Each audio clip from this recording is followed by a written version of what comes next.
Welcome to the exhibition, Olympics Past and Present.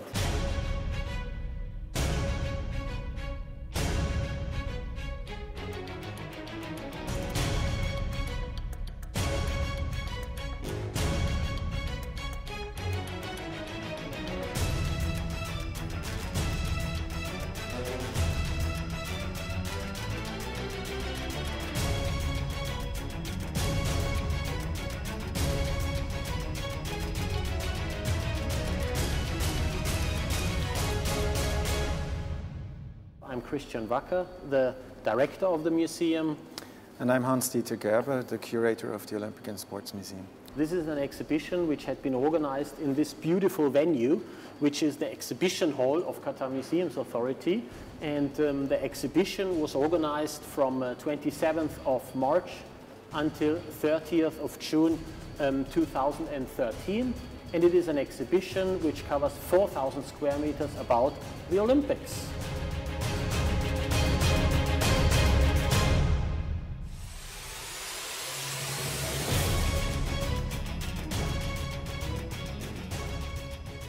Let's go inside and have a look at this wonderful exhibition. So here we are in the introductory area of the exhibition, and when the visitors come in here, this is the first thing they see, and they always wonder about why this is in two parts and we have the two colors. So we deal on the one side with the past, which means the Olympic Games of antiquity, which were organized in ancient Greece. And the present part, which is the darker one, is about the modern Olympics. One may wonder how we connect those two parts. Yes, because on the one hand it was important to make it clear that these are two separate phenomena, that the ancient games are clearly not the same as the modern games. But of course they're somehow connected, and we will see later how we do that with a tunnel.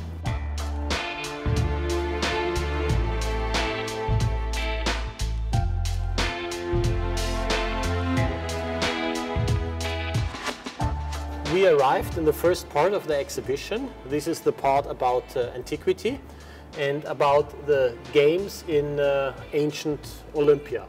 Olympia, this is a place in Greece, and the place was active about 3,000 years ago. It was active for about 1,000 years. The first objects you see are not related really to the sports, not to the Olympic Games. You have all these pots, you have this tripod, you have armor, so that's very surprising, I think, for the visitor, and it definitely needs some explanation.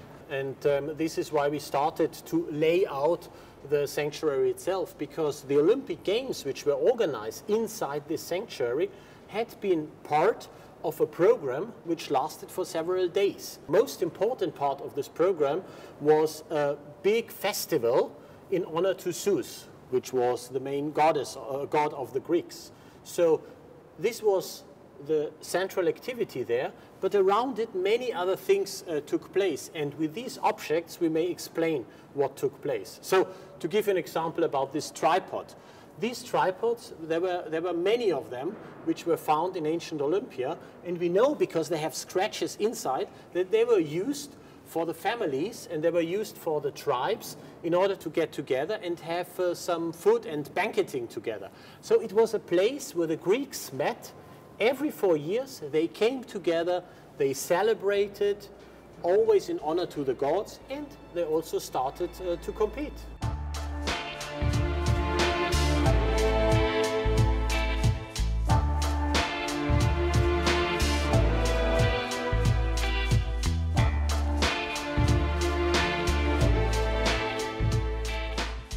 This model, like it is, comes from ancient Olympia itself. There are two museums, and this model usually is in one of those museums, and this is an excellent occasion to explain a little bit the venue itself. So what one might see is an area which is covered by several buildings, and we have an inner circle, which is this one, and the Greeks called it Altis. So this is the sacred area, the sacred area. Everything which came into the sacred area should not move. So therefore, whenever it was filled up with all those votive offerings, they made holes, and they threw everything into the holes. And this is why the archaeologists have so many findings. This is the sacred area. In the middle, there's the Temple of Zeus. We will see a little bit more about it. And directly behind it, there's the beginning of the stadium, which you can see over there.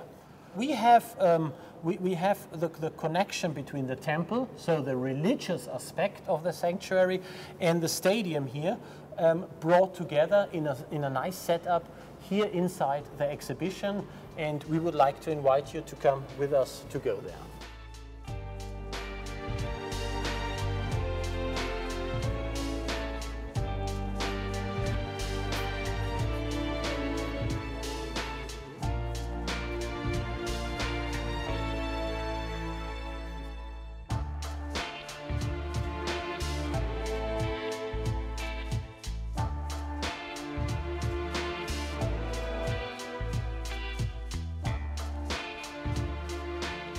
This is one of my most favorite areas in the ancient part, because it really recreates an atmosphere that inspires our imagination of maybe what it was like back in the ancient times, with the temple in the back and this area here in the front. It's really very inspirational, and it's a very immersive experience for the visitors, I believe.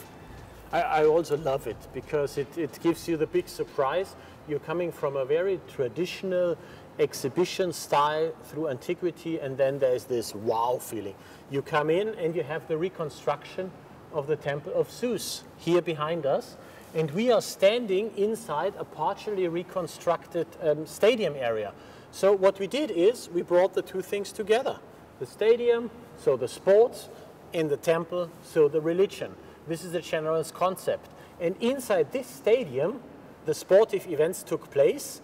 And only to name them, the most important and first one were the stadium race. They had stadium races in different distances, so short race and longer distance race.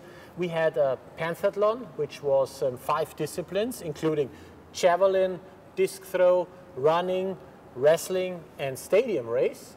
And afterwards, and this of course not in the stadium, but outside, the horse competitions took place with a chariot race and also horse racing. And we also have the heavy athletics, and the heavy athletics again took place here in the stadium. Now, this was part of the 5 days program. So the sports were embedded into this 5 days program. And if you see this beautiful space, you can imagine that it makes a lot of fun, especially for our kids, to practice some of those games.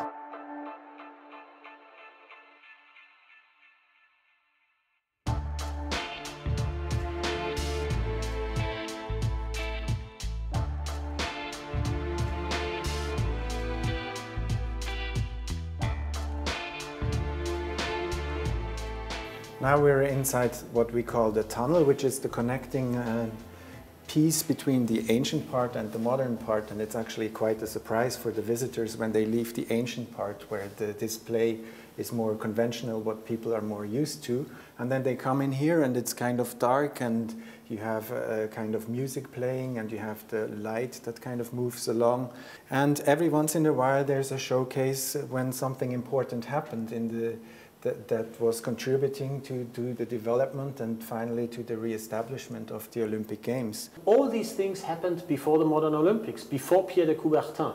But we should move on and finally start to say some words about Coubertin and his contribution to modern Olympic Games. So it's a little bit over there.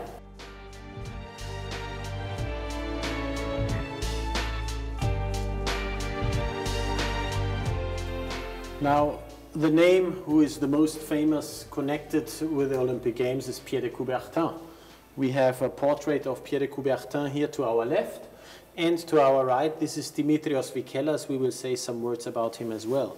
He invited a lot of friends from all over the world and organized in Paris at the Sorbonne a big congress how to revive the ancient Olympic Games, or how to organize the modern Olympic Games. And one of the colleagues who was there with Dimitrios Vikelas, he was sent as a friend of Greek sports society from Athens. And Dimitrios Vikelas originally had nothing to do with the Olympic movement and with those ideas, but he recognized that it would be a great idea to get the games to Athens, to organize them there for the first time. And in contrary to Pierre de Coubertin, who wanted to have the games in Paris, he could convince, through a fantastic speech which he had given and which we know, he could convince the delegates that the first games should take place in Athens, 1896, and this is what happened afterwards. Yeah, so in 1896 we had then the first Olympic Games. In this tunnel, this is marked by the red line here in the back. And as you continue walking through the tunnel, we have different showcases about the various Olympic Games in the beginning, from 1896 until 1912. And also included are these intermediary games from 1906 in Athens that were celebrating the 10-year anniversary of the re-establishment of the modern Olympic Games.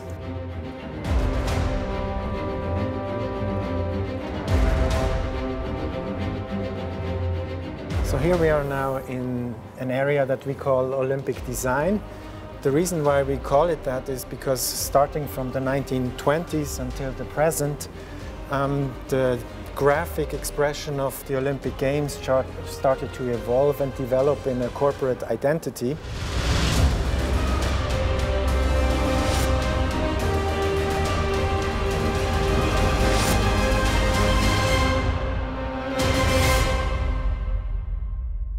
And we decided to create this room to talk about this, and we included different elements from the games, like the posters or the tickets and programs and medals and mascots and torches. The reason why we decided to separate this from the first games is because the first games were clearly very different until 1912, before this started to change. And it absolutely makes sense to have this, let's say, break in the design, because 1912 had been the first games which were completely structured in the way which we know it from the games in our days. The time before, you can say, was a period of 12 years in finding the right approach and the right structure for the Olympics. Most of the times, like in Paris, like in St. Louis, like in London, the games were related to trade fairs.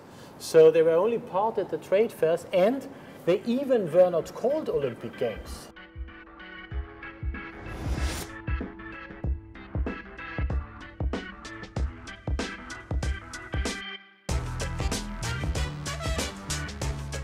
This is actually a very special display because it contains all the original torches from the beginning, from 1936, when they had the first torch relay, until 2012. And there's, I think, only two private collectors in the world that have all these torches. So to see the original torches in one place is very, very rare, and it's quite impressive.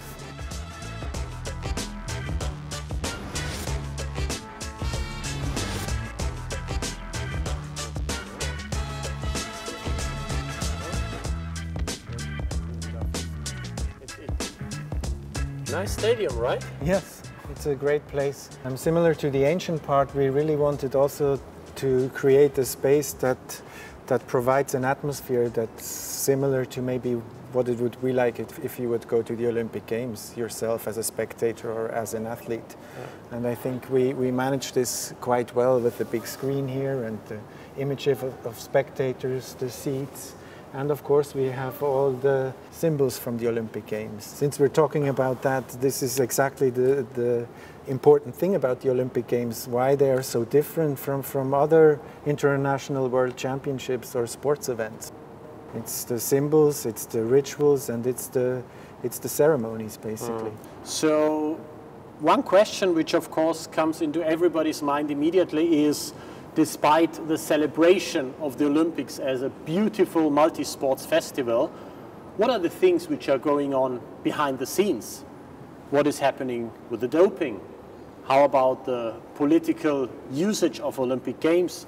How about commercialization and those things? So I think it's worth to have a look at this side of the Olympic Games as well, no?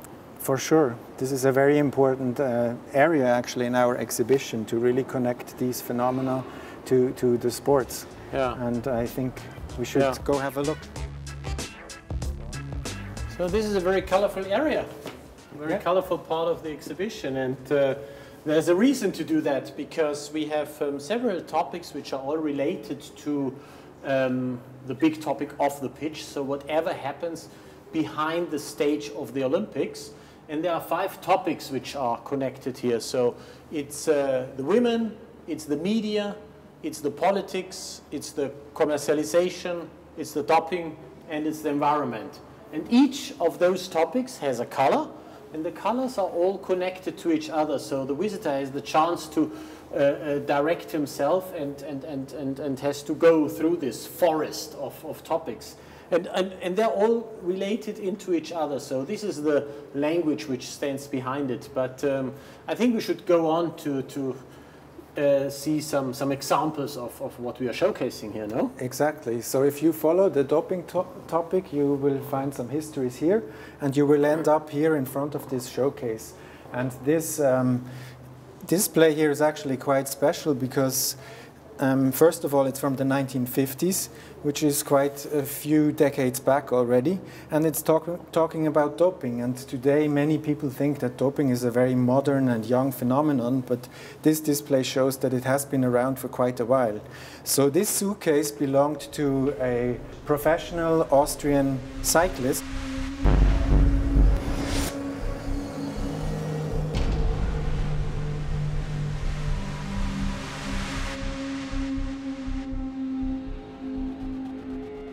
And inside this suitcase, he had a little box over there. And inside the little box, he had a lot of medicine. And if you look a little bit closer, you understand that these drugs actually are performance-enhancing drugs. So it's kind of like his doping suitcase. So we have anabolic steroids, we have strychnine, a stimulant, we have caffeine tablets. We even have a syringe, which indicates that probably he administered the drugs without any medical supervision. And why was this possible? The answer is actually quite simple. It was not until 1968 that the International Olympic Committee introduced drug testing. So before that, there were no rules against doping, and so everyone basically did it because it helped them to win.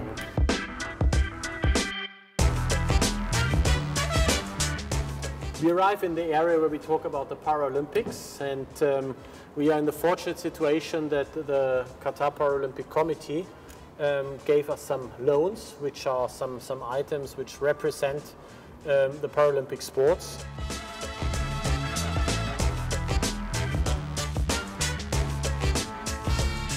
Finished now the whole area of the pitch, what happens outside the Olympics, and we felt free to add another chapter which is dedicated to Qatar in the Olympic Games. And this is the last chapter of the exhibition, and we should have a look at it, no? For sure. Okay.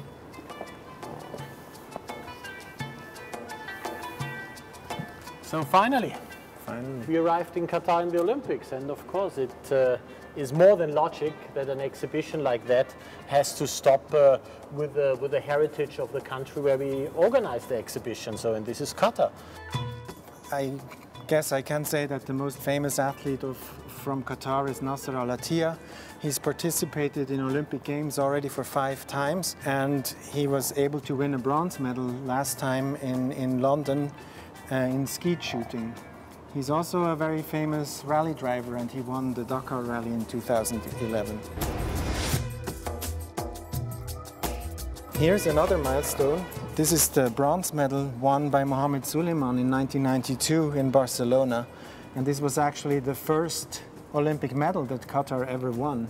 So it was very important for the country, for its self-esteem, to be present on the Olympic stage, and also to show that they bring forth athletes that can keep up with the very best.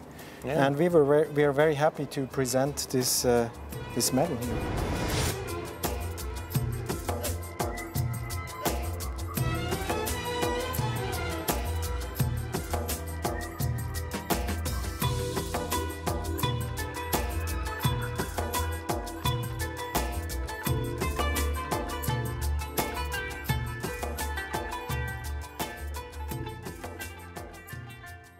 So we're now sitting here in one of the areas that is talking about one Olympic Games.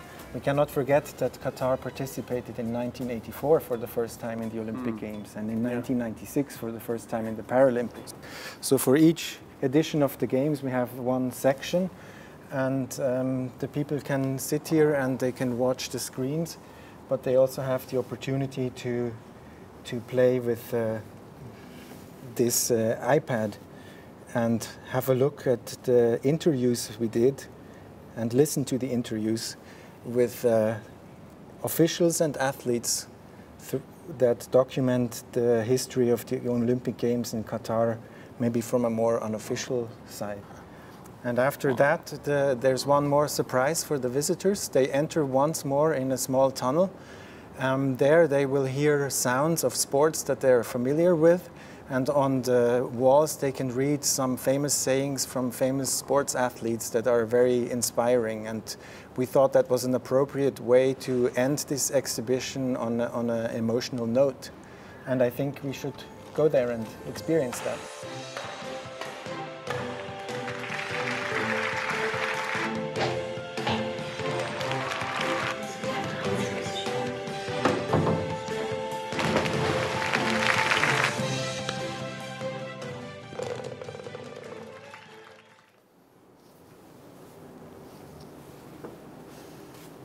So that's it. So we leave the exhibition Olympics past and present. I mean, as always, if you have such an experience, you ask yourself, so why you do it? I think it's important that if we understand the past, we understand the present, and we know better how to build the future. We hope that this exhibition took its part in educating and bringing the Olympic spirit and the Olympic values to this part of the world.